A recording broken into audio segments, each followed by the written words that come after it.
Hello friends, Cole Nelson here with another episode of the Manichaean Education Channel.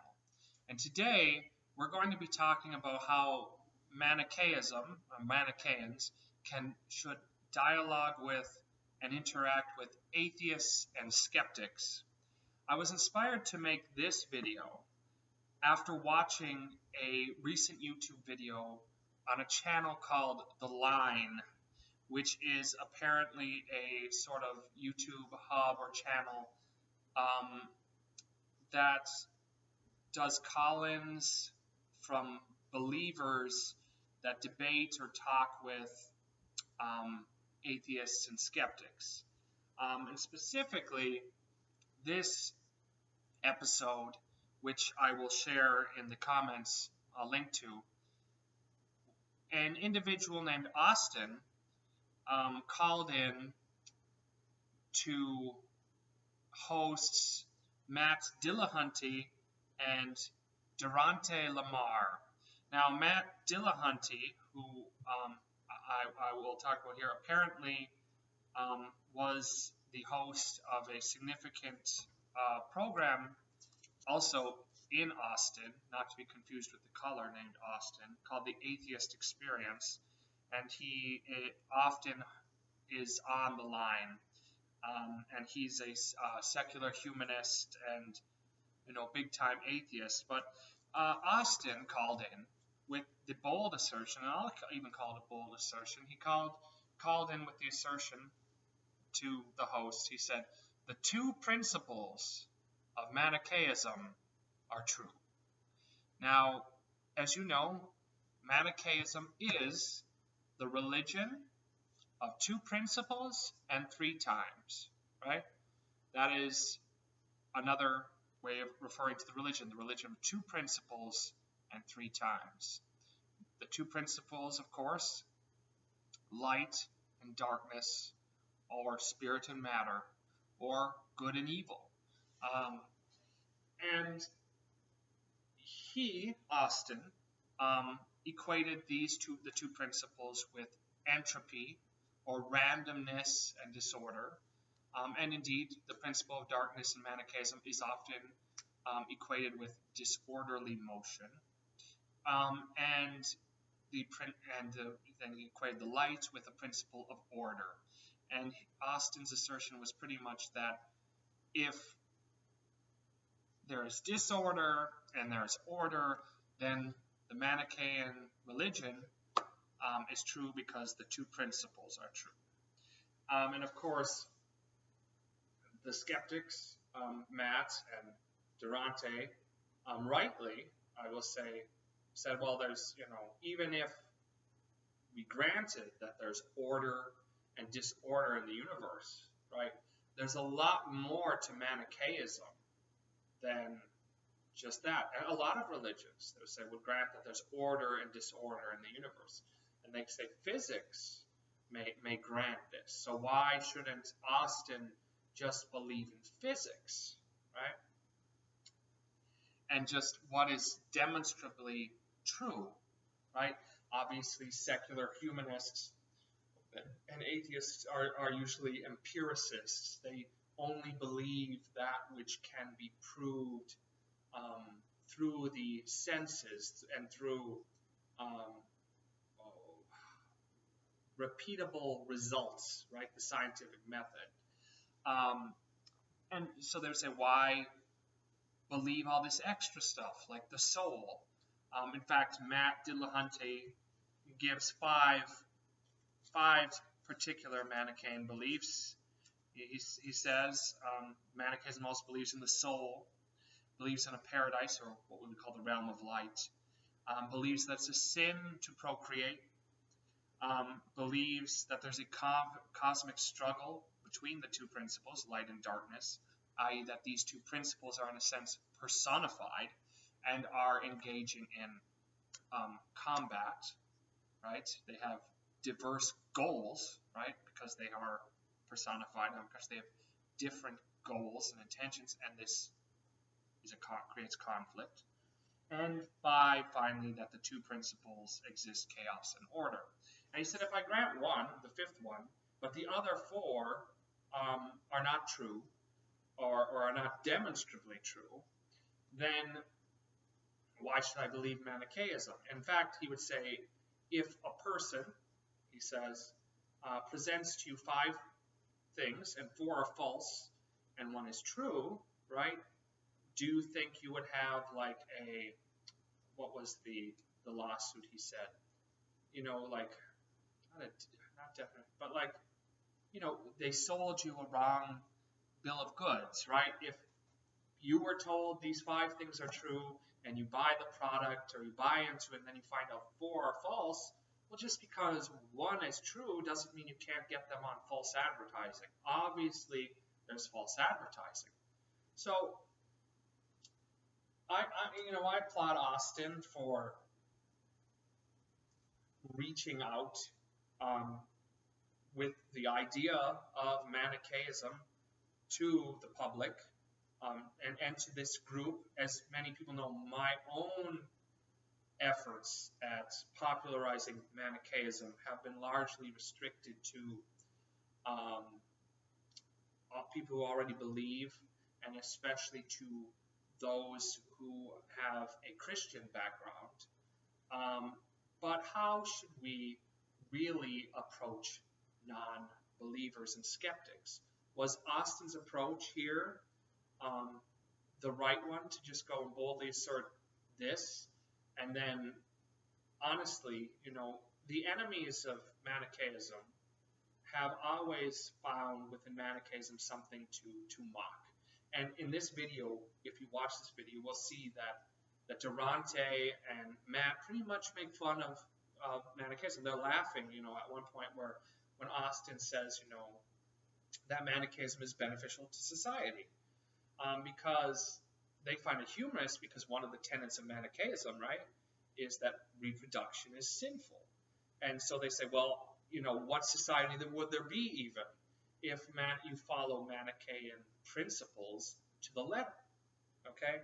And really, Austin, who again I applaud for trying, does in some sense a poor job of pushing back on this, because ultimately Austin just devolves to the whole Manichaeism is syncretistic, and one of the principles of Manichaeism, he says, is when something is false, you know, it adapts, okay?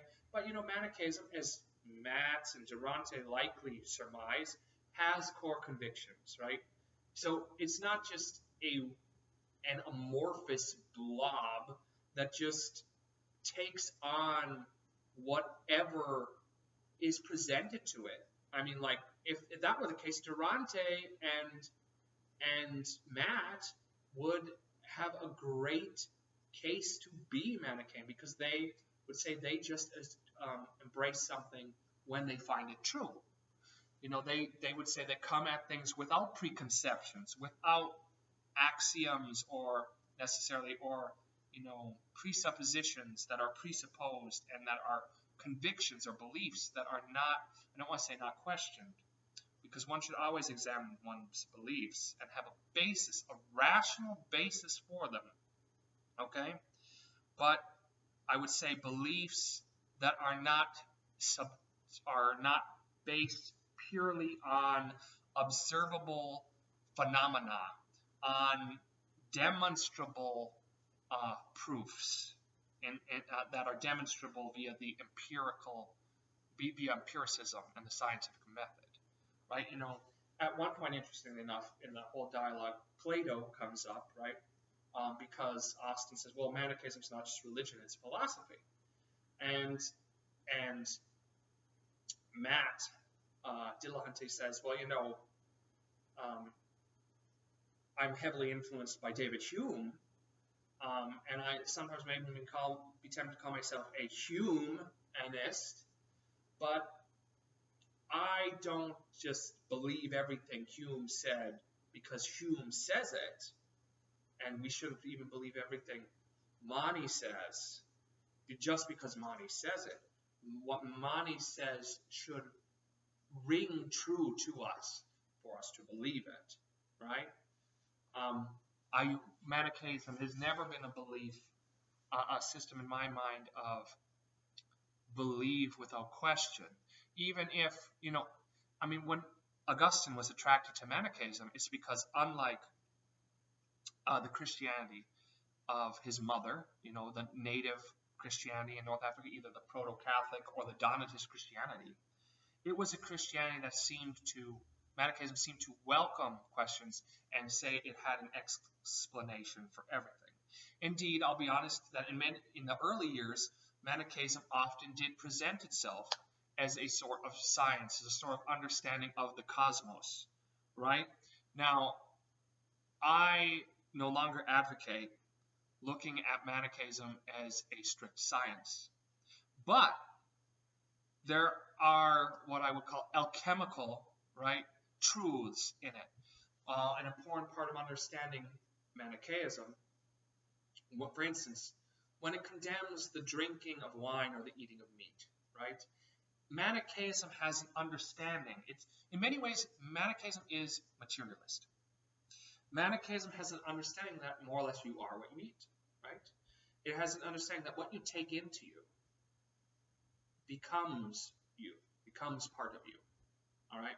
And so Manichaeism teaches that certain substances, right, draw you towards evil because they are of a substance that is predominantly evil, more than, say, other things you could take into you.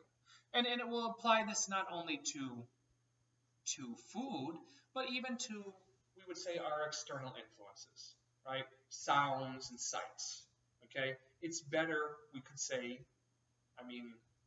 this is not a doctrinal pronouncement, but I would say, for instance, it's better to listen to, Handel's Messiah than I like big butts and I cannot lie, sort of music, right? Because music, the harmony, kind of reverberates through the soul and has an influence. The old saying, music soothes the savage beast, right? What we take in affects us and leaves an impression on us. Augustine, interestingly enough, who was a Manichaean and will go on to develop a lot of the Catholic Church's understanding of the sacraments, has a very significant, in my mind, understanding of how these external things leave an impression upon us. For instance, with baptism. For Augustine, baptism, all right, leaves an indelible mark on the soul, the Dominicus character. Like, he compares it to a brand a Roman soldier receives that marks forever that they've been part of the army or whatever. So that if they're deserted, they're still seen that they are a soldier. So he's saying that the event of baptism, he says, leaves this impression. This, in my mind, is very Manichaean because everything, right, all of our experiences contribute to making us who we are. It's a very deterministic framework. And in that sense, in my mind, it's similar in some ways to understandings in science of biology and biological determinism, right? Which a non-believer might find rational and true. And so there's that aspect.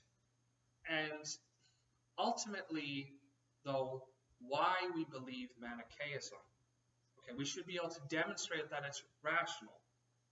As I hope I just helped demonstrate why the Manichaean prohibitions on wine and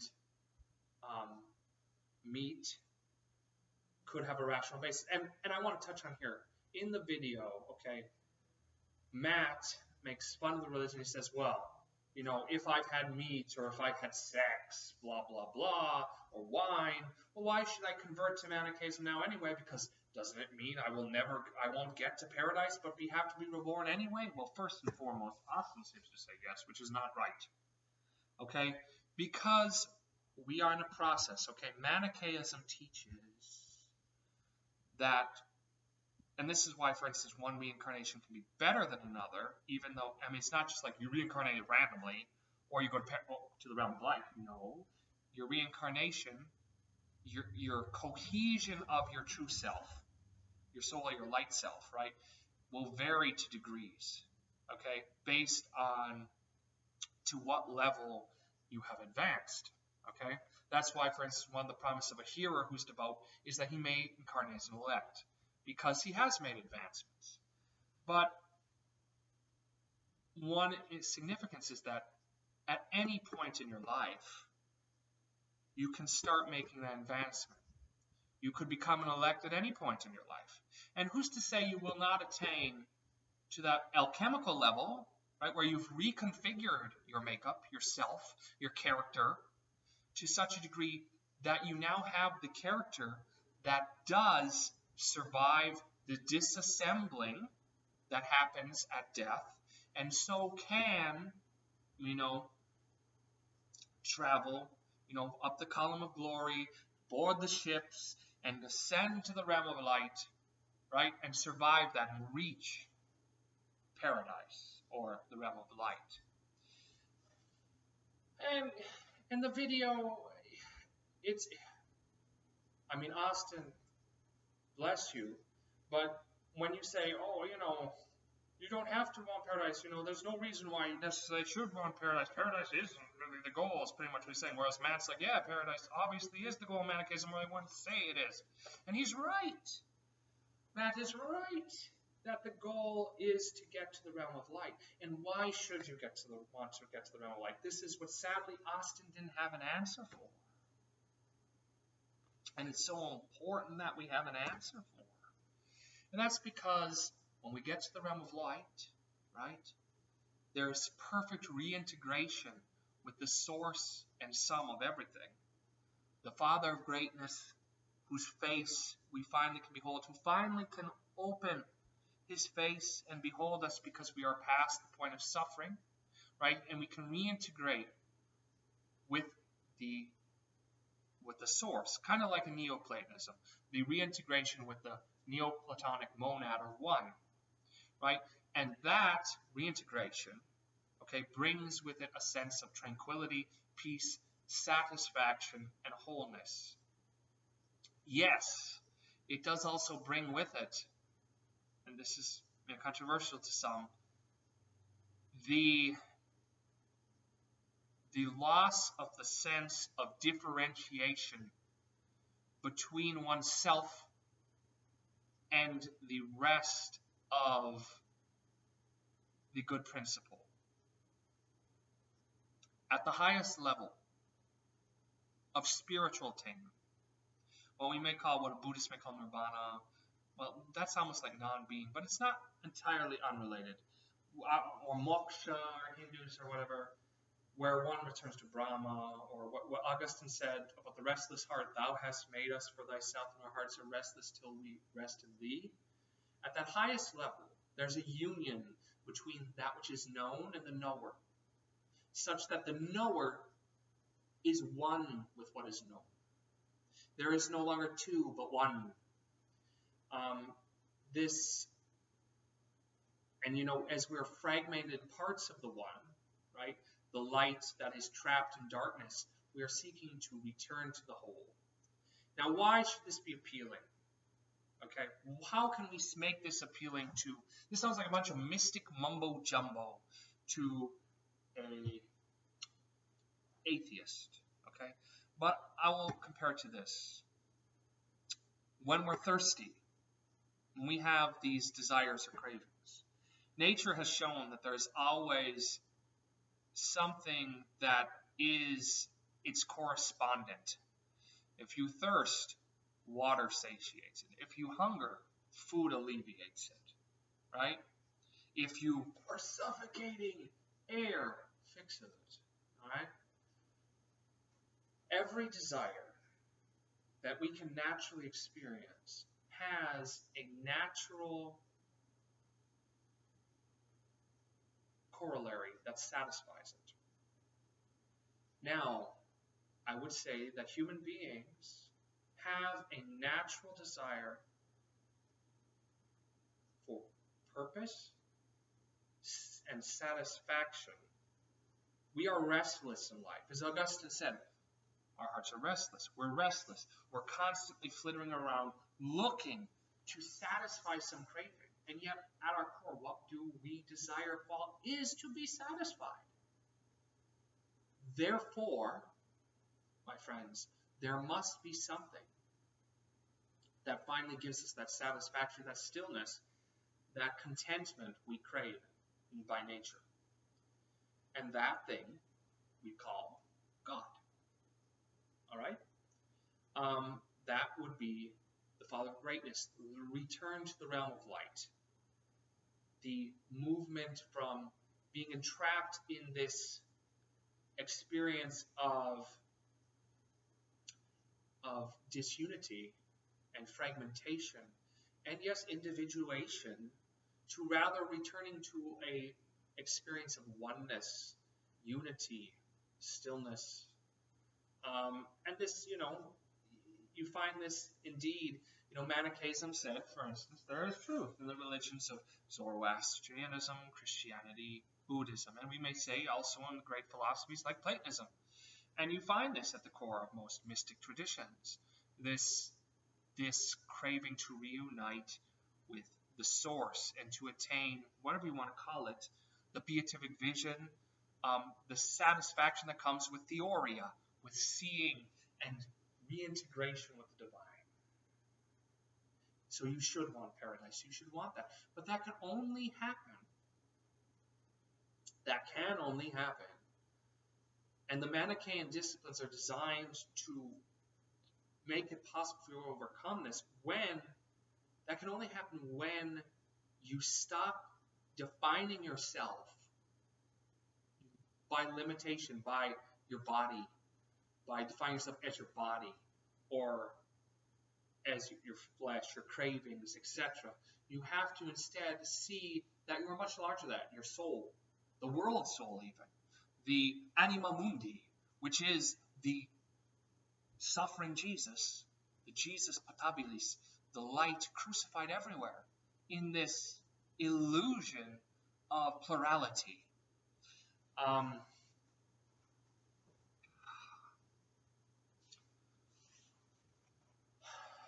And why, and I know Matt Dillahunty, he thinks that humanism and atheism is morally superior to theism.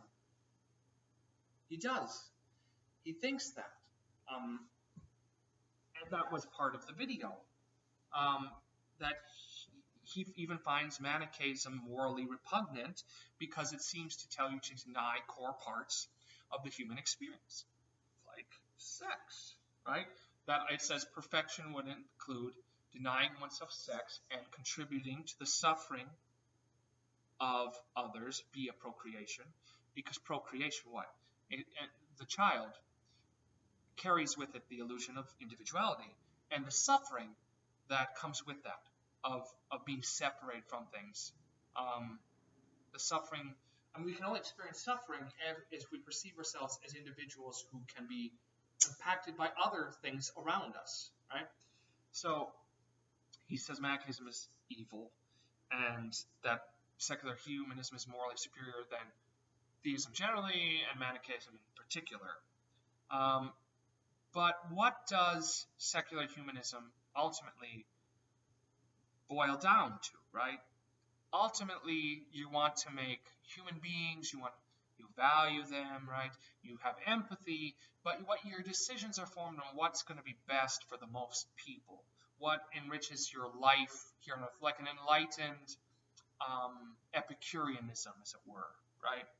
I actually find it funny that the Jews, one word for kind of like a heretic is an Epicoides, right?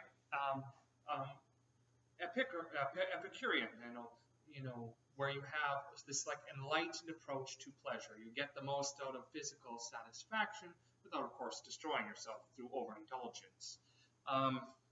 And so secular humanism would say, make life the best, highest quality for the most people. But that's really utilitarian ethics, right? Because sometimes you're going to have to say, well, make a tough choice. And, so a few eggs get cracked, etc. But Manichaeism says, no, that's wrong, right? The reason that Manichaeism, for instance, doesn't even want to step on the grass Well, man, he didn't even want to step on the grass, is because he recognizes the sacredness of any individual suffering, because he recognizes that ultimately there is no differentiation. If any part of the cosmos suffers, the whole suffers. But humanism, atheism must inevitably carry with it that illusion of individuation.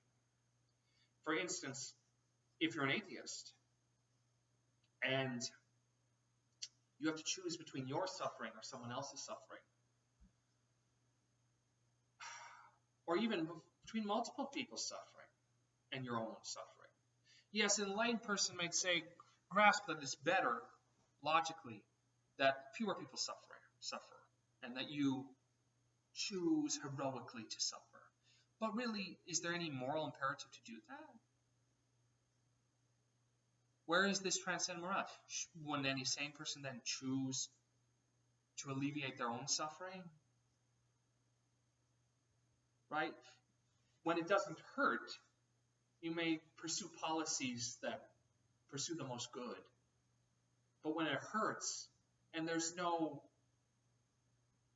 understanding of anything really beyond you that you have an attachment to, maybe, and this is why I don't think you should vote for politicians, ironically, who don't have families, that aren't religious, especially, because they are not attached to the world, to the society you live in, right? And so what is their incentive but to enrich themselves at the benefit of the future commonwealth? It's just logical that a politician without children, without vested interest in the continuance of the world, should, unless they have some Christian or many other types of religions, morality, and they're not invested. And Manichaeans, we are invested, even though a Manichaean elect may not have children, or there's evidence, for instance, that Fortunatus, an elect, he makes statements like leaving wife, etc. It's possible that some Manichaean elects had children before they became elect. The prohibition is once you take upon yourself the 3 seals, you no longer do violence. Okay? Most people are sleepers for a long time. Do you hold them accountable for what has done in that period? No, and even really after, Manichaeism is all about disassociating oneself from the evil that is done by the flesh that is not oneself, and from the true desires that the soul, one's real self, would have. All right. So when Matt asked Austin, "Have you sinned according to Manichaeism?" Yes is in one sense an accurate answer, but in another sense, no would have been a better answer. And I will say no here, because Manichaeism teaches that our true self, our divine self, the light in us, does not sin. God is light, and him is no darkness at all, right? And as Paul says in Romans, and Manny loved Paul in Romans, the good that I would do, and he's talking about his inner man, his true light self, that I don't do. But the evil that I would not do, that I do. O wretched man, who will deliver me from this body of death?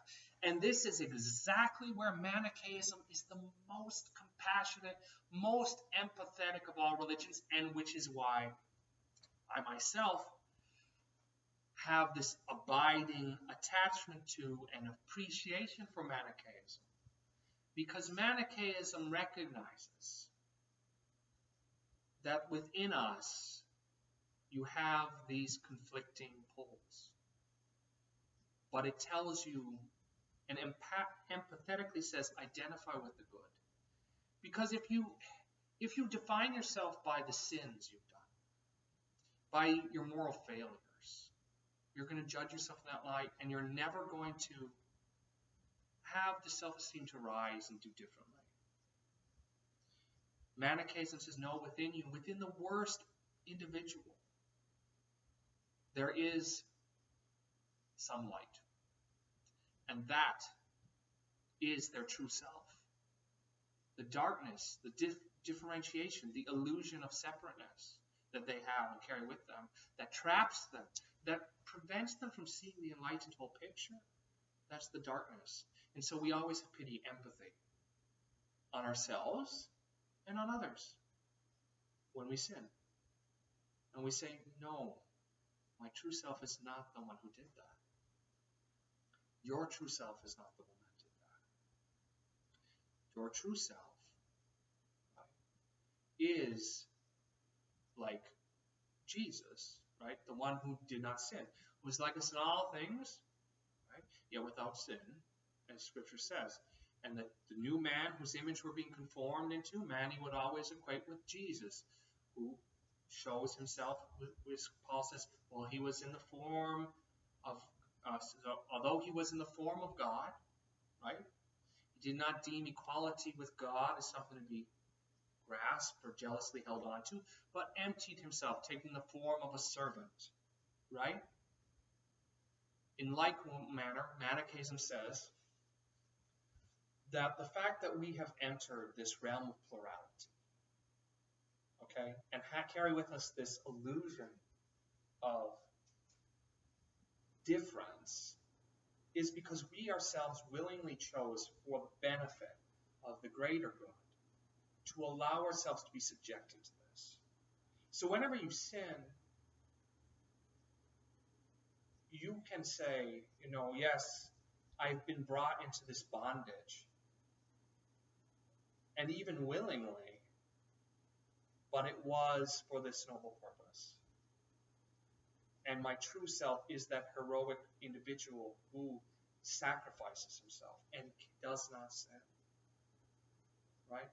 Jesus subjected himself, right? The image we have is to all of the torments, right, pretty much of earthly life, to suffering, to humiliation. These things we could equate to sin, to the bondage of sin. He gave himself over to the powers that be for judgment, and they controlled him, as it were. So too, we are under the control of our flesh, of our appetites, for the most part, of the principalities and powers, the forces of darkness. We have been given over that. But, again, the messengers, the teachers, the teachings come, Jesus comes, Mani comes, Zarathustra comes, etc., to bind, right? As you said, to bind the strong man, the devil, the forces, the flesh, so that his house can be plundered, so that we can return to that exalted state, that oneness, right? That tranquility. And so that we can have the proper compassion and ethics. Is secular humanism morally superior to Manichaeism? Absolutely not. Atheism is morally bankrupt.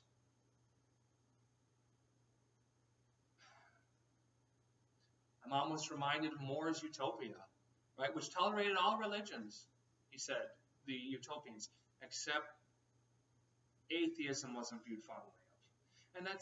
And it's because it loses sight of that there's a unity. I mean, many religions don't have, especially at the popular level, as opposed to the more mystical level, the sense of our ultimate oneness. But they do move in that direction because you either have the sense of like the Ummah, right? Like the Muslims have the Ummah, like the family, the faithful, or Christians have, the church is the body of Christ, right? The church, the assembly, the called out ones, ecclesia in Greek. Manichaeism had that, You have that. And that's a movement in the right direction because it's calling you to see your oneness with others, even if it's not yet at the point of seeing your oneness with the whole. Obviously, I attach myself to particular traditions and schools, and often feel more at home in those schools. But I don't, at heart, I know, for instance, that between the Muslim human being and myself, right, at our core, we both are the same. We are united in a sense, mystically, because we're both part of the world soul. We both come from the divine and have that yearning to return. And well, one of us may be more right or wrong. One place I agree with Matt 100% is truth is truth. You don't have, and he said, well, Manichaeism is obviously untrue, and you show that, he said, Austin, because Manichaeism was founded, he said, to shore up these religions where they were lacking, and so that's obviously, not, based on truth. It's an attempt to shore up and, things that have proven old and have been proven through experience that they're less than true. Truth is truth. And I don't see Manichaeism primarily as that attempt. Rather, I see it as an attempt to formulate a perennial truth that is in all of these religions and bring that truth out more clearly. And that truth is truth. There is truth and there's falsehood. There's nothing in between. And as Manichaeans, we don't stand for wishy-washy adaptability. We stand for truth. Transcendent, timeless truth. Not truth that is simply based on the senses. Okay, this world which is inevitably passing and cannot have any value of itself. Okay, nothing. First off, nothing from nothing comes, but second on, nothing physical is eternal. It's changing, and can be destroyed, broken down. The world's value is just subjective.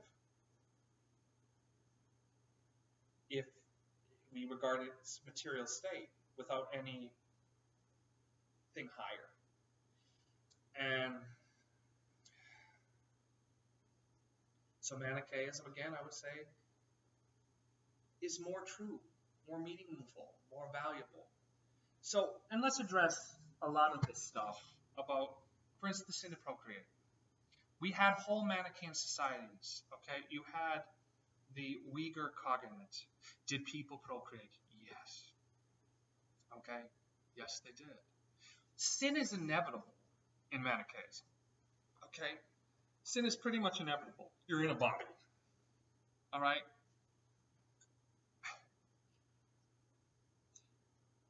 What's important is not to identify yourself by your sin and to recognize sin as such. I think about Augustine again in baptism and the doctrine of original sin, which to me carries over a lot from Manichaeism. You have this idea that when a child is born, it's somehow tainted, right? And that's obvious because the child's going to suffer. Why should an innocent child suffer and die? All right, there's something wrong. There's something wrong with the created order. There's something that needs forgiveness.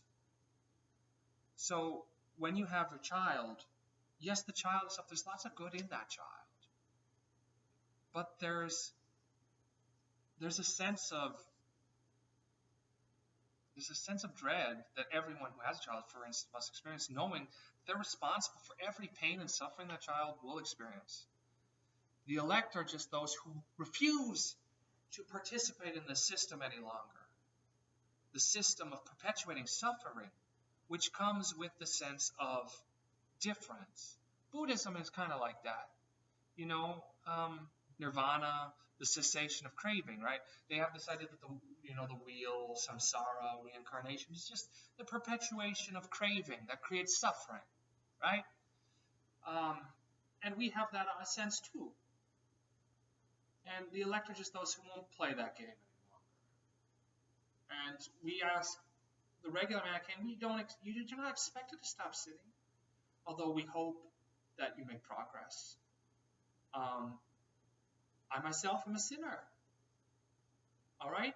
In fact, I would even say that almost everything I do has some sin in it, insofar as I still have like selfishness in my actions.